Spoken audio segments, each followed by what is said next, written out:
Life is full of magic, from sunrises to sunsets, the metamorphosis of a caterpillar into a butterfly, the creation of music, literature, and art.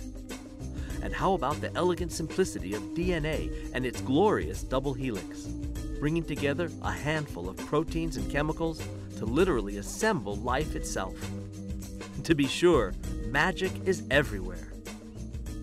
My name is Mio. I've traveled around the world for 25 years, performing for royalty, celebrities, people from all walks of life. And the one thing I've learned along the way, it's that life is magic.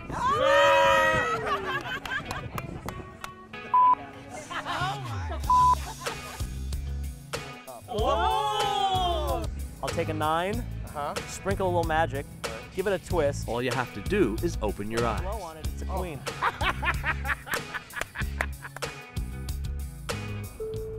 Turn left. Have you ever been driving down the road, listening to your GPS guide you to within feet of your destination, telling you where to go and when to turn, and ever thought about just how magical that is? And then, when you consider that there are millions of other drivers at the same moment getting guided at the same time, it becomes mind-boggling. You know, but it makes the point of just how magical our world is. And not just the technological advances, I mean the GPS, the smartphone, the ability to fly, but more everyday things as well. The miracle of sight, you know, artistic genius. After 1/2 mile, your destination is ahead on the left. Or the trillions of microorganisms that are actually living inside our body to keep us healthy. That's what this series is all about. To open our eyes to the magic that is around us every day, and to help us appreciate that life is magic. Do you guys have a cell phone with you? Yes. Can you call somebody that speaks English, or not even? Just call anybody, even in any language. You think Ask so? him to think of a card in the deck. Okay, do me a favor. Okay, think of a card in the deck, any card. Okay. Name it. Think about a card. Okay. 你諗咗個 card 未？你講俾我聽，講俾我聽。And then once he has it, say it out loud. Say me. Yes, please. Tell him to tell you. 講俾我聽，講俾我聽，係乜嘢？係乜嘢 Is it the Queen of Hearts?？Queen of Hearts. Perhaps one of the most magical things in our lives that we take for granted these days are cell phones. Not only can we talk to someone across the country or even around the world, with the press of a button, we can also send words, pictures, videos through the ethers, instantly appearing in someone else's hand. And that's just for starters. So Arthur C. Clarke said that if you take any technology and it's sufficiently advanced, it's indistinguishable from magic. Dr. William Hahn is a research scientist at Florida Atlantic University in Boca Raton and an expert in artificial intelligence. Right, so these cell phones that we have today, not that long ago, people would have thought this is pure magic. Come on. He and Dr. Elan Barinholtz, a cognitive psychologist who is also studying AI, are co-directors of FAU's Machine Perception and Cognitive Robotics Labs. Their goals are to use what they know about the brain to inspire artificial intelligence and to advance the technology, including for use in smartphones. The ancient Greeks had this thing, the oracle. Yes. And it was unimaginable how it could be, but they could imagine and speculate that such a thing could exist. You could ask it any question, and it would give you that answer to the question. Now, right now, we never have to ask, you know, who won this Grammy last year. We don't have to wonder what the name of a movie was, because we can instantly search for that information, which is pretty close to an oracle, and it does have that magical quality. And you know, if we took this back to ancient Greece, they would be considered a god. We would be a god, Absolutely. right? People don't realize it, but when you're carrying around one of these devices, you're carrying around with you a supercomputer by any standards. And the reason why that's so important, it's not only that we can do faster games or be able to download YouTube videos quicker, but the kind of math and computing that these things are doing are actually in many ways simulating the human brain. And so this is where the neuroscience and the artificial intelligence really start to meet. Like a blast from the future, the original smartphone hit the marketplace in 2007 and changed the world. Quickly, smartphones became exponentially smarter, and today, They are the backbone of the high-tech revolution called the Internet of Things, allowing people to magically connect with almost everything in the world. We are using these algorithms called artificial neural networks. And what these are really simulations of the brain. Artificial neural network. That's right. So a neural network just means that you've got a bunch of nodes that are connected, and then what you do is, in order to get that thing to perform the behavior you want it to, you got to change those connections. That's exactly like our brain. Our brain is made up of little cells and these dendritic connections, and as we learn and develop, those dendritic connections change, and that's how we learn to speak a language. That's how we learn to recognize a face. Well, the exact same underlying thing is going on in a cell phone when it's running its neural network and it's learning to recognize your voice, and it's learned to identify faces. And so phones with cameras can now identify objects. Maybe even more impressively, we are able to send our signal when we talk to our phone. It will go to a server, a Google Cloud server, for example. I see. And the most powerful brain on the planet in some ways, because this is a super duper computer that's of staggering computational power, is listening to our when we're asking, tell me how to get to this restaurant. It's sending the signal over there, and it's running on the state-of-the-art artificial neural network, deciding what's on there, what you've said, and sending that information back. So in some ways, we're carrying around two brains in our pocket. So what we do here is we experiment and try to understand how do humans perceive the world. So the virtual reality is all about vision, but this is actually all about smell. And so Alan Turing, the first computer scientist, he said, how do you teach a computer to understand something like what strawberries taste like? It's almost impossible. I mean, how do you explain strawberry? And so what we're doing is we're teaching a computer by example. And so we give it vanilla and lemon and strawberry, just like you would a human being, and say, can you understand what this is all about? And that's really magic. In your view, how have they changed society? How have smartphones, really changed the way we So obviously interact? there's the sense that we're always connected, right, to each other. And also, in a more profound way, we're connected to kind of all the information that's available in the world. Yes. And in addition, there's this underlying technology, this artificial intelligence, that's really latent. It's going on beneath the surface of the phone. And the idea that we can talk to machines and that they can understand what we're saying, this is a radically, amazingly new idea, something that people only dreamed of until maybe the past decade. And the fact that we're able to do this, I think it's easing us into the idea that machines are really much more a part of the fabric of our everyday lives. And so I think smartphones are really important in that sense, sociologically and psychologically. It used to be that you'd say, open sesame, and now we say, hey Siri. And so this magic is really here in our hands now. Let's try something. Do you have a cell phone on you? I do. I want to try a little open sesame with you. Okay. Okay, there we go, locked. All right, so now, there we go. Yep. Think of the first number. Okay. Think of the third number. Watch me. 1, 2, 3, 4, 5. 2, 3, 4, 5. 3, 4, 5. 3, 4, 3, 4. I think it's 3. There's 2 left. Think of the whole password in your mind. I have 1 number left. I'm going to touch it. If that phone opens, I've read your mind. I don't know how you did it. Thank you so much. Thank you. Very impressive. Very impressive. I don't know how you did that. I'm very fascinated with your work, actually. Dr. Wasim Ashkar is another Florida Atlantic University professor who has taken the smartphone to new heights. Okay, that's great. Yuppie, Yan, Launch, France, Yale, Chocolate, Xenon, Fantasy, Noodles, Eagle. Okay. I don't believe that you chose noodles or an eagle. No. I believe as a scientist in a completely white outfit, you're not at all worried about getting any chocolate on your thing. Yeah. Did you choose chocolate? Yeah. Yes. An engineer and expert in microfluidics, Dr. Ashkar and his team at the Ashkar Lab have been working at turning cell phones into very powerful medical diagnostic platforms to quickly and cheaply diagnose HIV, the Zika virus, and other harmful pathogens anywhere in the world. We thought, okay, everyone has a cell phone and it is a powerful magical device. Yes. So why not we can use it for diagnostics? So we start building actually ideas around a cell phone. because cell phone has a camera, it has a microprocessor, it has a lot of things which computer has. So it can actually work as a very compact but very powerful device. To that end, Dr. Ashkar and his lab have developed several apps that use very inexpensive paper or plastic slides and takes less than a drop of blood to test for a specific virus. The sample changes color, and the cell phone app is used to take a picture or video and send it to a lab for analysis. Dr. Ashkar's latest version of the app will do the final analysis on the smartphone itself. First, it uses millions of microscale magnetic beads. These nanoparticles literally attach themselves to a specific virus such as HIV and are moved through the slide's micron-scale channel with a magnetic device, a device that would be available to healthcare workers anywhere in the world for under $50.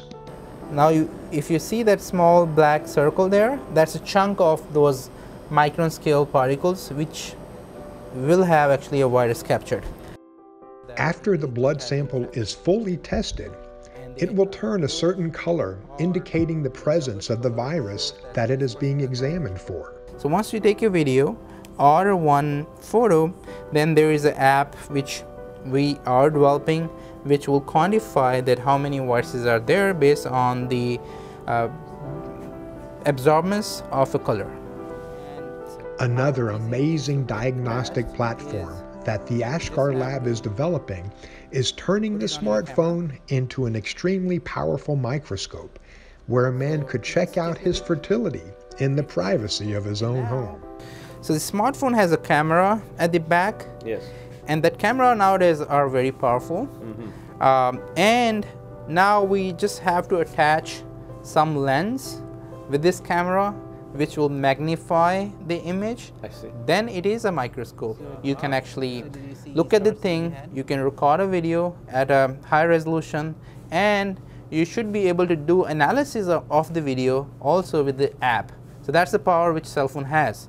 So pick your favorite album or your favorite artist. Hopefully he's represented. When you've chosen it, put him in your lab coat. Don't let me see who it is. I'll look at you and I say to myself, this guy is a thriller. Did you choose Michael Jackson? Yeah. Because look, on my phone, I took a picture of the ticket that I went to see Michael Jackson in LA back in 1988 at the Los Angeles Sports Arena. Wow. And not only that, do you have your phone on you, sir? Yeah. Can you go ahead and dial this number that's been sitting right here in full view the whole time? Because not only did I put a picture of the ticket, but I changed my ringtone for today.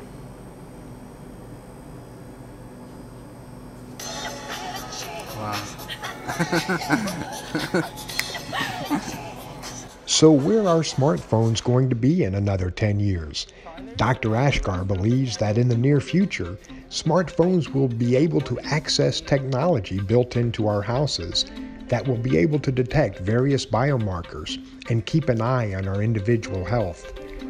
Dr. Barinholtz thinks that artificial intelligence will one day be able to actually understand all of the information that's on the internet and potentially give us an answer to every question asked.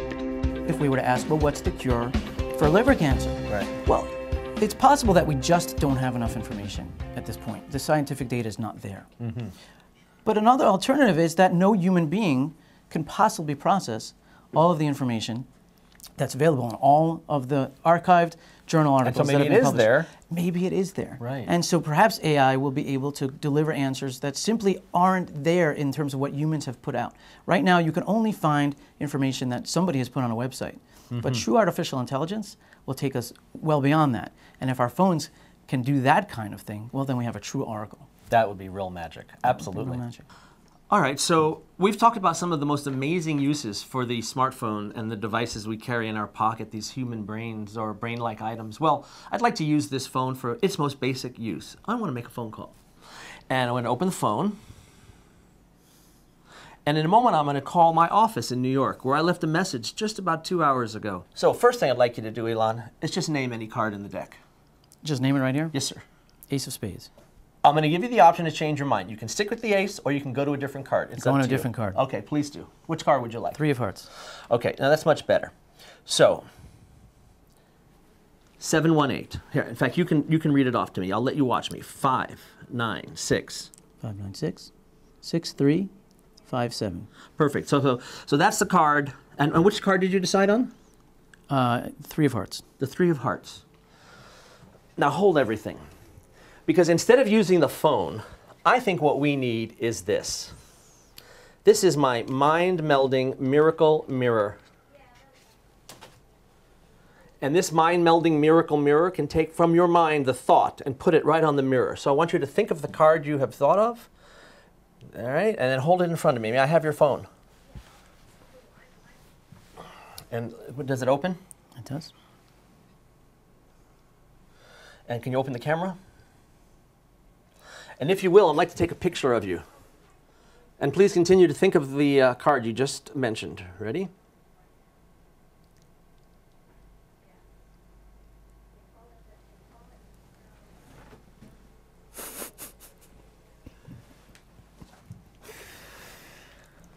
Oh, dear God. I believe. However, if you didn't believe it, here we go. Now we're going to press the dial button. There's the number, still there, 596-6357. 2 hours ago, I placed this message on my machine.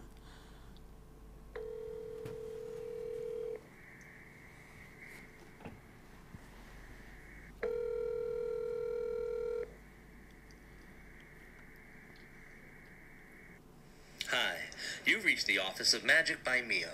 I'm currently performing and I can't take your call. In fact, I'm performing right now for you. And you just thought of a card. And you know that good things happen in threes. And you're a loving soul.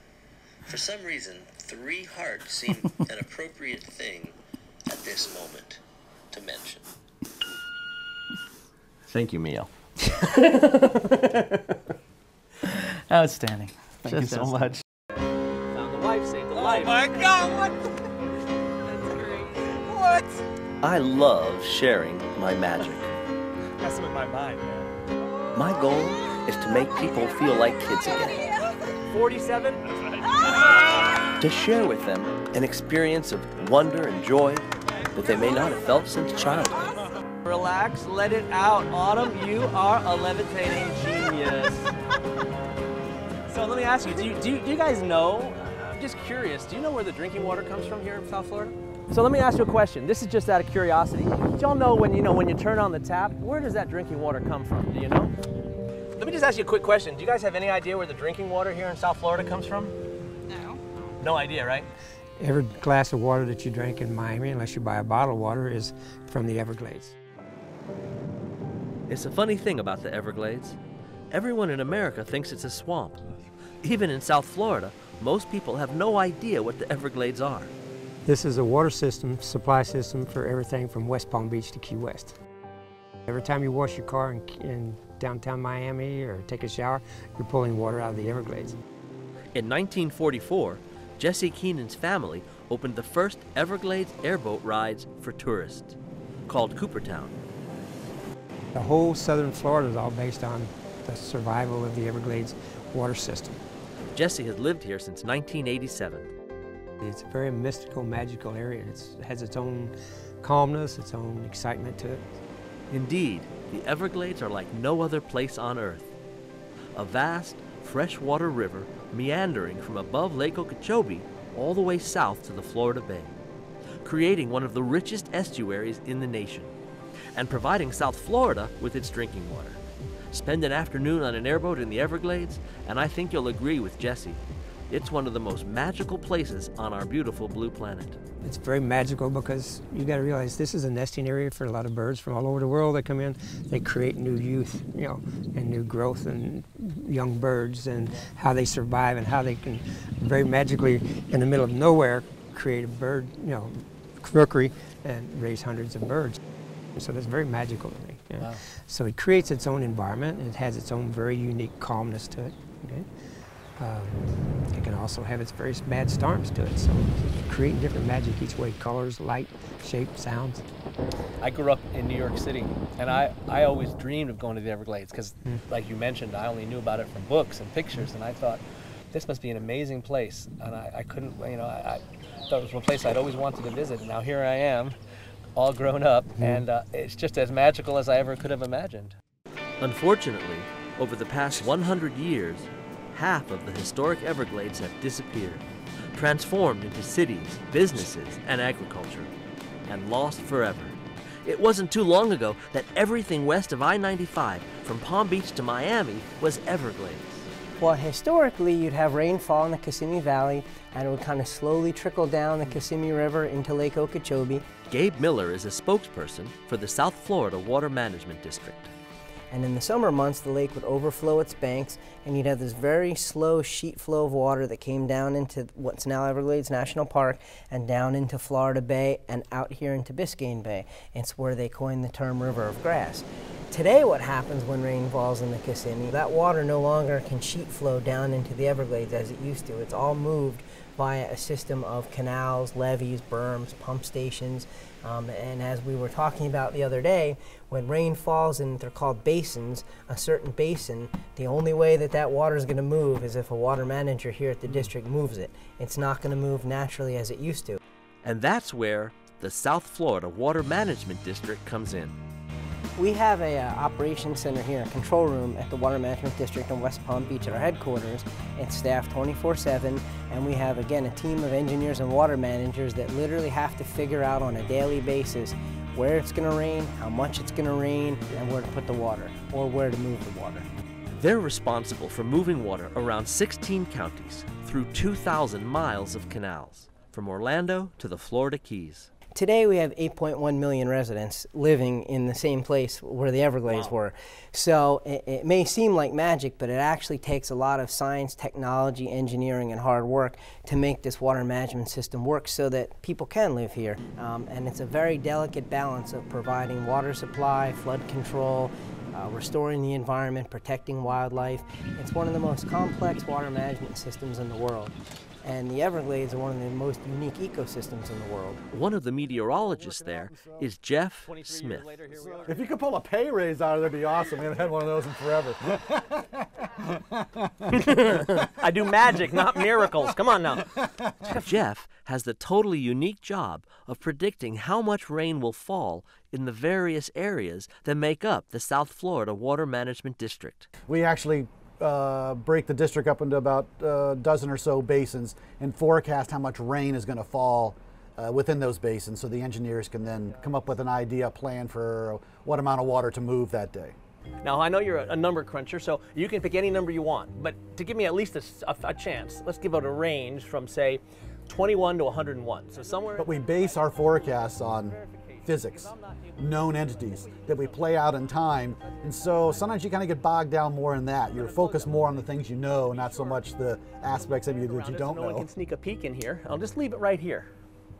I'd like you to just think of the number you've selected and see if you can send me an image of it and see if I can connect with you. And so, yes, there is a magical element to Not it. Yet. That's a good send, but I didn't quite get it. Send again. I got these three. It's a 1, a 1, 1, and a 1, 0. Almost like a barcode. Are you thinking binary? No. No. Now this one came in for a second. Now, I'm not sure if it's in 8 or infinity. Depends on how it goes. Please, think of your number. Hold on. You know, two big numbers just came in. 34 and 35. Are either of these your number, Jeff? No. All right, hold on. Keep thinking. Jeff, for the first time, please tell us, what was the number you've been thinking? 54. 54. Do you mind if I check? Because this is my first miss. I just want to double check. Aha, yes, it was 54. Well, I was close. I had a 5 and a 4 together. If I had slipped that up, that would have been good. Oh, but wait. Just take a moment and look at this. If you add the column down, 35 and 10 is 45, 45 and 9, that's 54. Let's try that again. 8 and 2 is 10, 47 and 7 is 54. Let's try it sideways. 36 and 10 is 46 and 8 is 54. Oh, you're gonna like this one, Jeff. This angle. Oh, but wait. Not only am I able to reveal what number Jeff simply thought of, but magically my numbers all add up to his. If the outer 4 are 54, let's check the middle 4. 9 and 8 is 17 plus 3 is 20 plus 34. Jeff, we've done it. It's 54. And that's exactly the kind of number crunching magic that Jeff is able to pull off in his own unique way with the weather. Is there somehow I can use this trick to get the forecast right for tomorrow? Absolutely. Take 54, divide by 3, add 2, and that's the inches. Awesome. Let me write that down. And if anything goes wrong, don't tell them it was me if we're having flooding in Miami tomorrow, because I was never here. Watch me disappear. I'd like to do that on the days I get the forecast wrong. Just disappear. Well, I'm sure that's not very often. I can tell you're a consummate professional. I see that. It's great for you to let us come in here and to share what you do with us. I really appreciate you taking the time. Thank you so much. Thanks for stopping by. Anytime I can show anybody the Everglades and the beauty that surrounds it, it's very interesting for me. Well, I sure appreciate it, and I hope that our viewers start to appreciate it too, because this is a magical place, and I hope that everybody gets a chance at some point to visit you or the Everglades and to come out here and get an understanding of what we have here on this beautiful planet and in this country. Some beautiful spots that are just very magical. Well, thank you. My You're pleasure. welcome. Thank you, sir.